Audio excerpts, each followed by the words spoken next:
Hi అండి అందరికీ welcome to my channel. ఈరోజు మీకు నేను ఇచ్చే ఒక చిన్న పేరెంటింగ్ టిప్ మీకు నచ్చితే ఫాలో అవ్వండి, లేదనుకుంటే స్కిప్ చేయొచ్చు.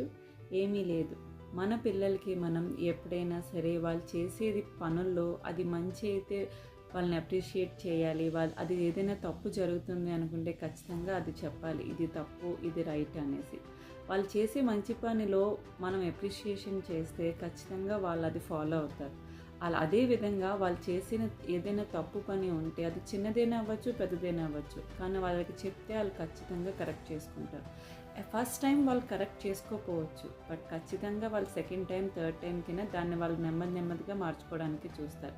బట్ ఇందులో ఒక small correction, main responsibility as a parents.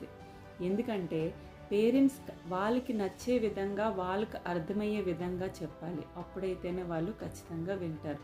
అది కాదు ఇది కూడదు అని చెప్పి కొట్టి చెప్పకూడదు మనం, లేదా గట్టిగా అరిచి చెప్పకూడదు. సాఫ్ట్గా వాళ్ళకి అర్థమయ్యే విధంలో చెప్తే ఖచ్చితంగా వింటారు. ఈ టిప్ మీకు నచ్చినట్టయితే ఫాలో అవ్వండి. నా వీడియోకి ఒక లైక్ వేసుకోండి. Thank you everyone.